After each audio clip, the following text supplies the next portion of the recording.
And I think that's something which is extremely important, not getting married to that idea or to that one philosophy or to that one structure, but always being focused and married to the end goal. That is, that our children need to be better humans. Our children need to be the best versions of themselves. They need to work in alignment of their head, heart, hand, and soul, and that too in service of all beings. Hi everyone, you just heard Mainak Roy. He is the co-founder and CEO of Simple Education Foundation, or SEF for short, or Simple for short, a registered non-for-profit organization that was founded in 2013 and is based out of Delhi. I met Mainak in 2014 during my assessment center. He facilitated my personal interview and a few weeks later called me to let me know that I was part of Teach for India's incoming cohort of educators. Fast forward a couple of years and I get to know that he is leading SEF, and I knew that the ecosystem he was about to create is in good hands. Now in its 7th year of operation, SEF is transforming teaching and learning practices in government schools across the states of Uttarakhand and Delhi. This growing organization strongly believes that every child deserves access to quality education, regardless of their socioeconomic background. They work very closely with students, teachers, school principals, and parents as part of their school transformation model to create equal learning opportunities for every child. Okay, let's zoom out a little bit. In 2017, the World Bank estimated that by 2021, India will have close to 372 million children under the age of 14. Let that number sink in.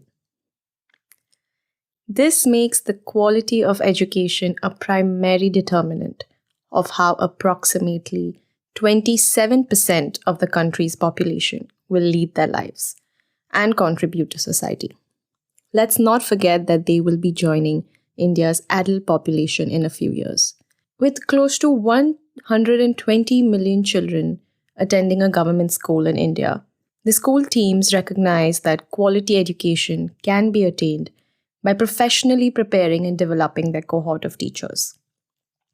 That means focused efforts on teacher education and training, curriculum development, and encouraging the adoption of relevant resources and teaching practices. So, the road to empowering all government school teachers is a long one. But we are here to talk about all the good work being done by young social purpose organizations, and SEF is one of them. So far, SEF has succeeded in laying the building blocks with a mission to transform teaching and learning practices inside 50,000 government schools in India. So let's hear more. We met at Teach for India, right? And that is pretty much where my journey in education really started. I was in college studying engineering and then had different plans, but I think something led to me joining the Teach for India fellowship. And the 2 years that I spent in Sangam Vihar, which is where I taught close to 45 girls in a low income government school. Those 2 years were extremely pivotal, and those 2 years sort of helped me learn a couple of things, which essentially then led to the birth of Simple. The first thing that it made me aware of is the immense gap in opportunities. Uh, and one of the stories that always comes to my mind is the fact that I actually lost one of my child to dengue, one of my students, Tabassum. Uh, and I also had dengue the same year and I recovered within 7 days. Just the disparity uh, in that in this one element where I was put in one of the best hospitals, taken care of, and in almost no time back on my feet. And there's this other 10-year-old who had to succumb to death because of the exact same reason was something that hasn't gone down well with me, and I think I still am still trying to reconcile with that whole fact. So opportunities are not the same for people in different socioeconomic backgrounds in the country, and that's something that I did not know, and once I knew was something I wasn't okay with. The second is just the passion with which I saw public school educators show up every day in school, but still be ridiculed in the outside world. The narrative around public school educators is not a positive one in India. But I experienced very, very different kind of public school educators, and I learned a lot from some of them as well. So I think that really shifted something in me, and I think these two did not add up somehow. Uh, Lack of opportunities and the kind of narrative that I've heard of public school educators versus what I see now. All of these things just made me sort of push myself uh, and sort of push myself to create something. And I think around the same time, I met my co-founder Rahul, and both of us were discussing same things. Both of us, although we come from very different backgrounds in terms of education and work, Rahul has 10 years of work experience, and I was fresh out of college at that time. Both of us were thinking of similar things. And I think that's when we started thinking of starting something, as starting a foundation. And back in 2013, this wasn't a conversation. Like today, the social entrepreneurship or the nonprofit ecosystem is thriving. Back in the day, it wasn't the case, and hence we thought it makes sense to start working in the public education system and create something which is a part of the system and not parallel to the system, because every other experience that we had of any non-profit or NGO or other organization coming to improve public education, all of those experiences were of building a parallel system, and we did not want to do that. And that's how I think Simple Education Foundation really started. So, when you and Rahul sat down to think about who will be impacted by what you're trying to establish, who will be impacted directly or indirectly, um, what were your thoughts, and have you seen that play out in your journey so far?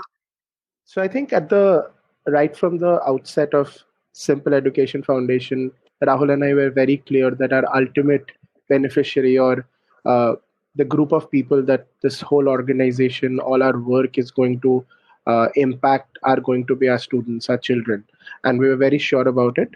Uh, and I think over a period of time, it has just gotten strengthened. That idea that everything should add up and impact our children. And I think we have also been lucky that we've seen some early indicators of success, which tell us that, okay, we might be on the right path. And one of them is that one of our earliest projects, or actually our first project, Prayogshala, which we transitioned out, we wrapped up the project around a year ago. And that's when the girls that we were working with in that project, they were in their 10th grade. That's when we felt that they were at a position where they could self learn and they could ask for help, and they did not need uh, a group of adults to guide them.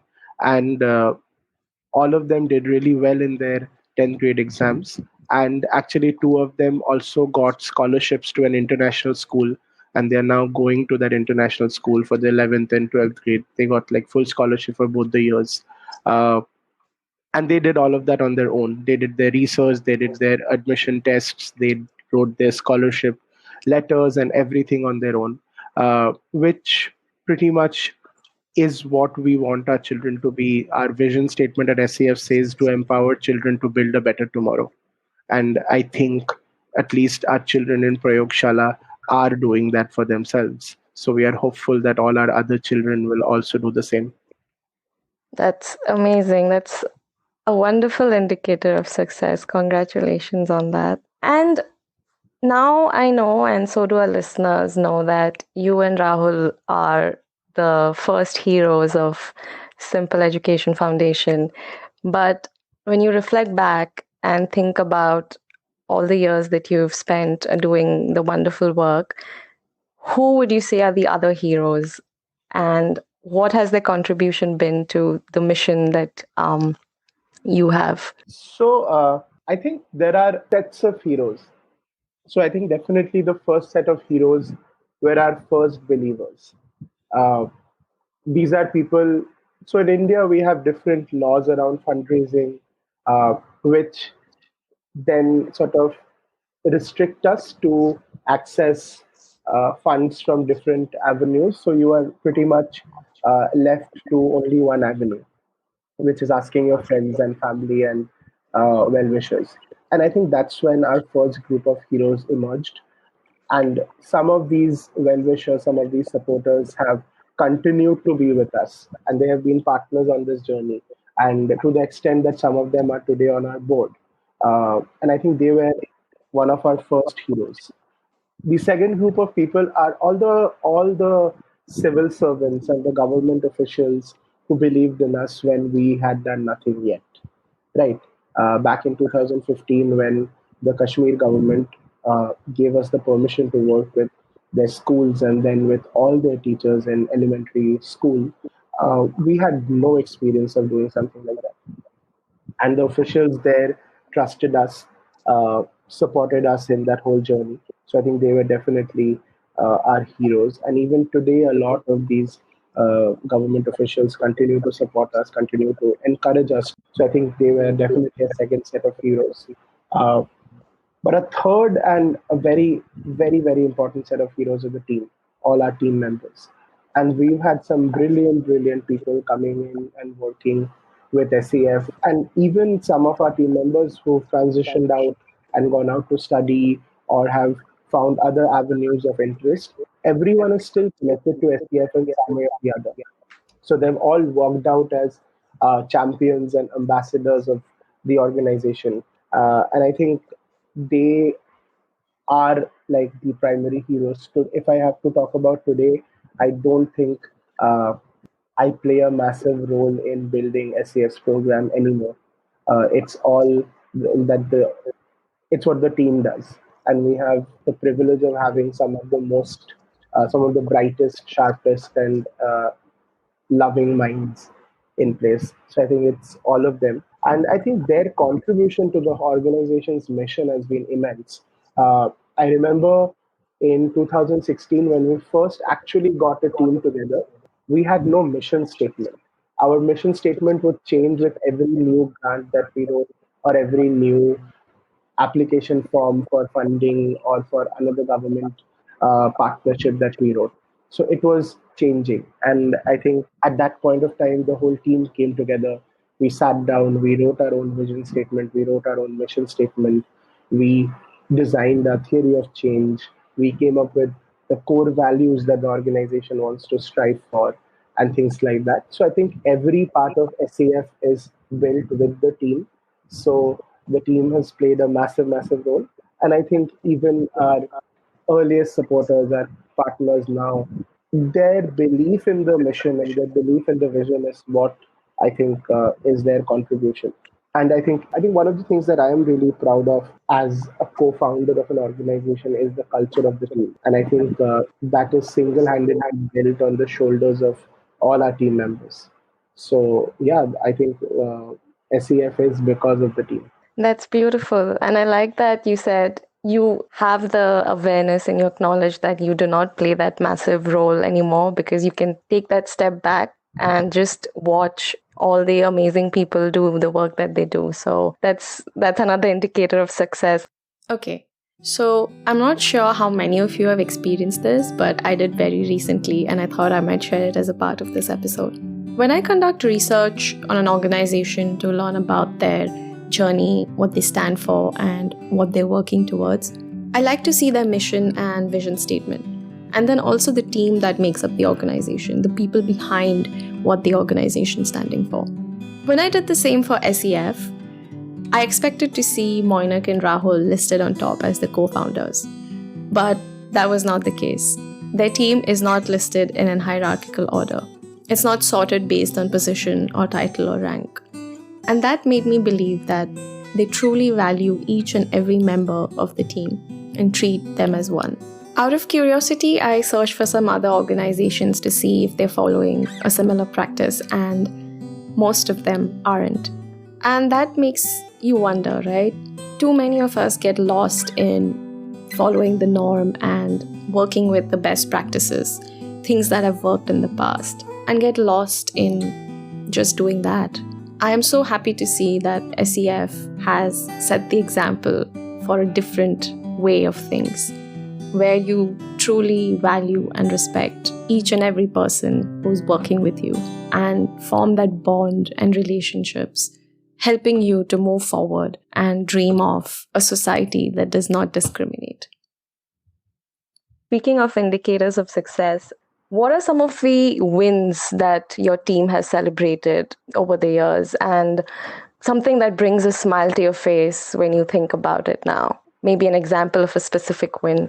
Yeah, I think there have been quite a few moments which have brought a smile to my face.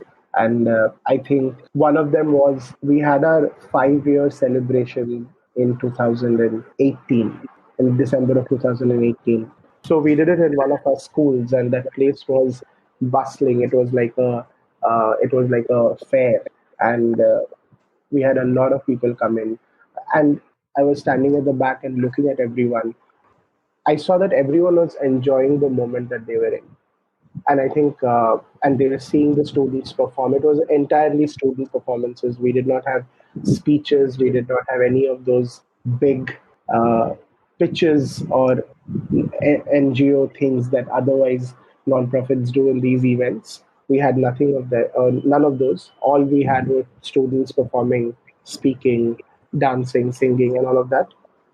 And I think people enjoyed that thoroughly. And I think that was a really important moment because we saw that our children, and these were all primary school children, we saw that our children were actually able to hold the attention of so many adults and perform at that stage so flawless with like a confidence that I don't know if I had when I was in grade 3 or grade 4. So I think that was one great moment for me. I think the other that comes to mind is I remember sitting in one of these focus group discussions with our children.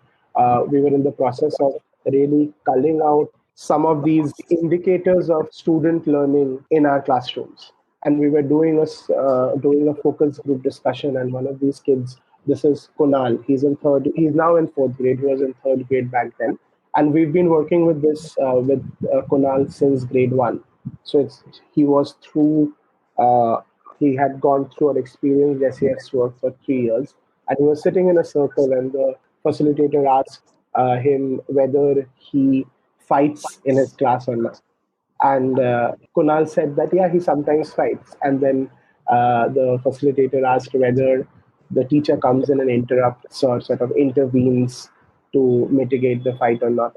And then Kunal said, no, no, I think we can manage these things happen between friends. We fight, then we shake hands, we talk to each other, we take care of the matter. And just that kind of maturity and that kind of evolution that he showed in that small moment, in that small statement, in a very Kunalesque candor, I think I almost started crying. So I actually walked out of the room. Right. And I think later on when we were discussing it, all my teammates were like, we saw you walk out of the room. Did you cry? I was like, I was almost going to cry. So I walked out. So I definitely think those are some moments of joy when we see our students really thrive to become the humans, the people that we want them to become. I think as an organization, we've seen very good results in terms of the data, the numbers, and everything. But I would take these moments as bigger wins than us doing really well in the other data that we have been doing well in. That's a beautiful story, and that brings a smile to my face because I can relate to that, having been with second grade students and seeing the change and seeing that them walk into the classroom with a confidence that I had not seen in my first year of being with them. So it's something that makes me nostalgic and quite proud, and I'm sure that you have the joy of experiencing that, which is amazing. When you reflect on the wins, because I know that the work that you and your team are doing and the effort and the energy you're putting into it day in and day out does not come easy. And in having that awareness, what have your biggest learnings been? So I don't want to call it challenges because we are all about optimism here. So I like to call it learnings. So what have your biggest learnings been? I think our biggest learning has been to not stop learning. So when we started working, there was only so much that we knew about the work that we do today. And I think over the last 5 or 6 years, the journey has taught us more than we could have ever imagined. Right? And I think uh, one of the core competencies that we really value at SEF, at Simple Education Foundation, is that of reflection and using that learning to get better, to improve. And I think that's something which is extremely important, not getting married to that idea or to that one philosophy or to that one structure, but always being focused and married to the end goal. That is, that our children need to be better humans. Our children need to be the best versions of themselves. They need to work in alignment of their head, heart, hand, and soul, and that too in service of all beings. And I think that vision, keeping that vision as a north star, constantly evolving, constantly learning, and never stopping to do that. I think that's been our biggest learning. And the second thing that we've also learned is to pause. And I think it often gets very rushed. Like everyone is trying to do so many things, and so many good things are happening all around the world, and there is an inherent speed in all of that. And I think sometimes that sort of, for us, that hasn't been a very uh, empowering experience. So we choose to pause regularly and pause and think. And I think that has enabled us to evolve fast and evolve better and evolve stronger. So I think definitely those are two of our key learnings: to pause and think, and to constantly keep learning, which are, again, I think now that I've said it, I think they are very interrelated. Yeah, and so very important considering that you have to keep learning to really bring out the best in your kids. And I just want to go back to that point you made, not being married to the way you're operating or your the process that you have been building, but really keeping the end goal in sight. I think that's a really good takeaway. That's my learning, so thank you for that. And now that you have been with Simple for 7 years, when you look ahead, what do you envision for the foundation? What are you hopeful for? I think for the foundation, our vision is to empower children to build a better tomorrow, and the way we want to do it is by transforming how teaching and learning practices happen inside our public schools. And I think what I definitely envision for SEF is that over the next decade, we should be able to impact enough government schools to really reach that inflection point, right? That inflection point where it really sort of topples down, and then everyone sort of has access to it or starts to engage with it. Mm-hmm. Like it's sort of the equivalent of breaking the internet. Like it goes viral. Uh, so I Mm-hmm. think reach that point where the learnings, the practices that we are doing, uh, we are able to successfully impact enough number of schools so that everyone else starts automatically accepting these ideas and adopting these ideas in their own ways. And not only schools, but also any educator. So I think that's something that I envision. And the second thing is, I also see, like in 10 years time, I definitely see a lot of our children playing very pivotal roles in being the champions of SEF and in being the champions of the pedagogy that we have, sort of, if they have experienced the kind of teaching and learning that they have experienced, becoming big champions of that. And I think that would be a massive success criteria or a marker for success for us. If our children, they graduate from our schools, and whatever they do in life, they realize how important that journey was. Or they come back and tell us, you could have done this better, you could have done it this way. And then they feedback, and that sort of we use that feedback to get better. So I think, yeah, those are some of the things that I definitely envision. What I'm hopeful for the foundation is, I think at this moment, there are several ideas that we are juggling, and we are really thinking which ones to pick, which ones not to pick, which ones to go ahead with, and which ones to sort of park at this moment.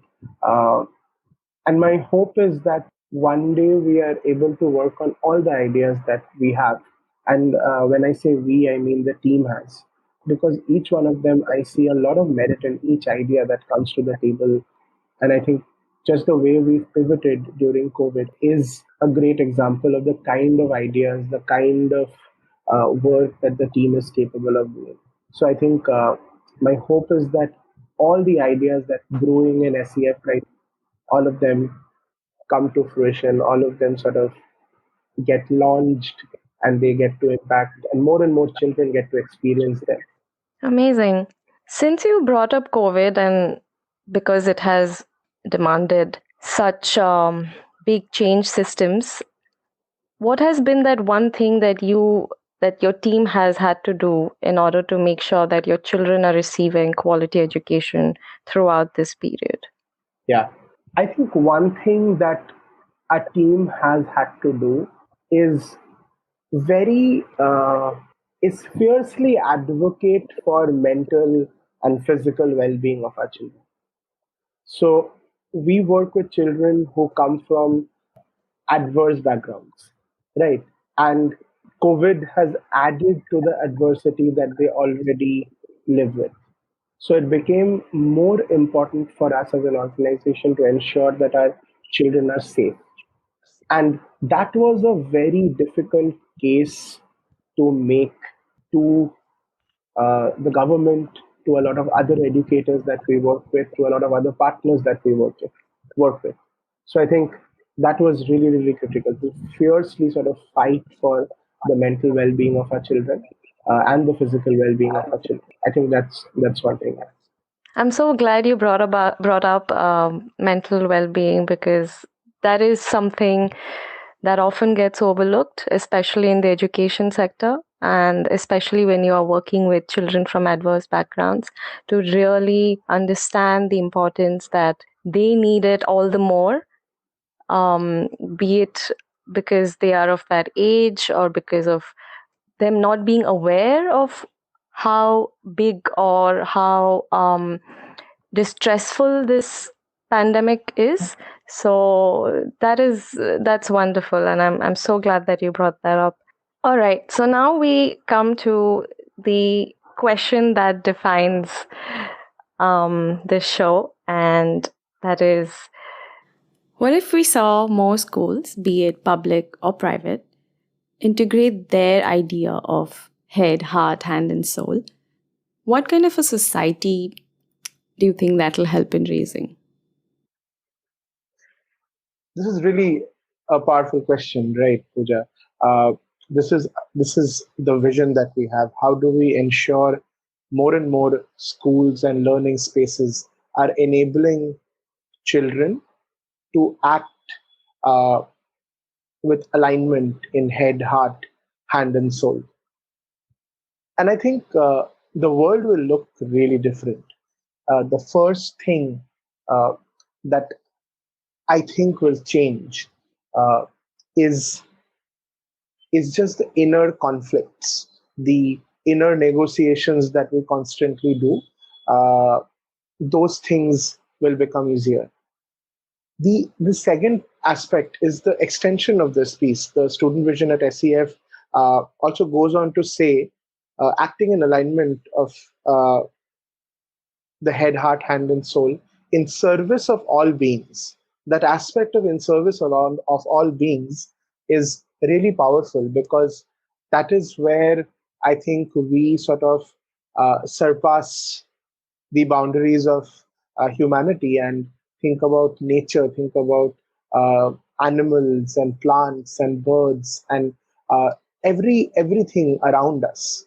Uh, and if you look at some of the problems today, if you look at the problems around extinction of wildlife, or uh, the way the markets are tuned towards these animal products, or the challenge of climate change, all of this somehow has happened because we have not prioritized their lives as much as we prioritized ours. And the whole idea is, how do we give equal priority to all of them? And I think the world will look very, very different.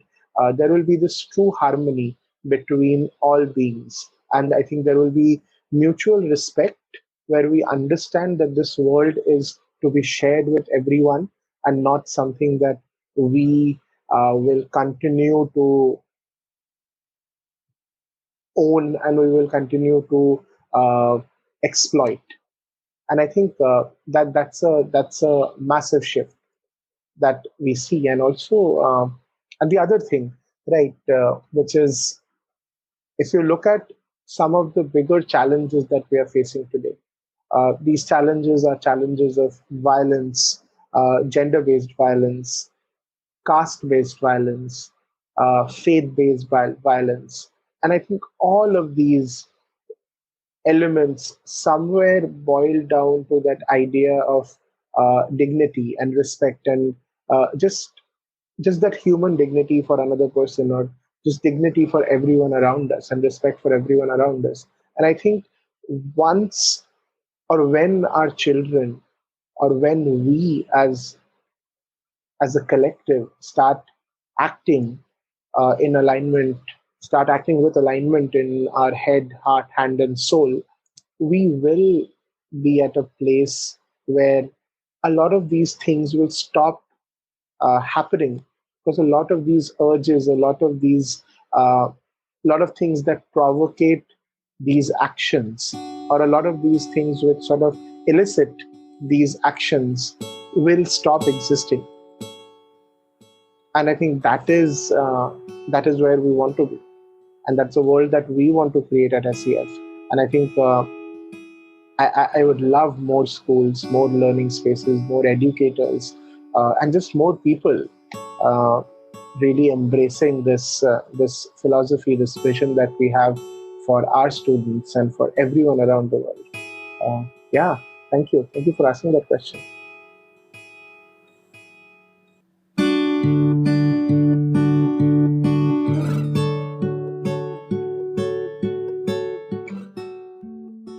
So, Moinak, I believe in gratitude, and I believe that it's essential for us to remind ourselves of what we are grateful for, because it keeps us grounded, and it also helps in finding the motivation to keep doing the work that you're doing. So today on this show, I ask you, what are you grateful for? What is it that keeps you going? I think firstly, I would like to say that I'm grateful. I'm grateful to have Teach for India as a part of my life, because I think this podcast would not be happening if not for Teach for India. So definitely Teach for India. A lot of my friends, I think my friends have been my biggest, continue to be my biggest supporters. And I don't think I would have I would have been able to do what I do today without my friends. So definitely all my friends, the ones that I've made at Teach for India, the ones that I've made in other professional experiences, and my friends from back home. And I think I'm also extremely grateful to my co-founder Rahul. The patience that he operates with, the space that he constantly provides me, and the little nuggets of insight, of wisdom that he will throw in here and there, um, has really defined a lot of things at SEF. And I don't think I say this enough, but I'm really grateful to Rahul, and grateful that I have him as a co-conspirator, or as a partner in this journey. So yeah, all of them. Amazing. When you said Teach for India, that brought such a big smile to my face because that makes the two of us. All right. Thank you so much for being on this show. Thank you so much for your time. And as I've told you, I'm very grateful. I believe that your team is doing some brilliant work, and I just hope and wish the best for you and the children and the communities that you work with. So thank you. Thank you so much. Thank you so much. To act with alignment in head, heart, hand, and soul, in service of all beings. That is a part of SEF's vision for all their children. And isn't that so relevant in today's changing world, where it is not enough for children to be knowledgeable of facts and techniques of doing things, but nurturing skills that integrate in real life, help them make connections to their world outside of school, regardless of the 5 W's and 1 H of their circumstances, and also build awareness and empathy as they form relationships with each other. SEF has already taken the steps towards this vision, and I only hope to see more visions that are human enough to imagine education differently. All right, that's a wrap on today's episode. As always, we do hope you've enjoyed listening to our human chat. And if at any point you had questions popping up, I encourage you to head on to SEF or simple social channels or get in touch with Mainak himself. Feel free to share your thoughts, questions, or feedback with us via email, Twitter, or Facebook. All relevant links are in your episode notes. If you're leaving with some learning for yourself or an important takeaway, or put simply found this episode valuable, please do subscribe and leave us a review. That helps us to grow a community of change partners. So go ahead and share it with your friends and family as well. Until next time, stay safe and have a think about what you are grateful for today.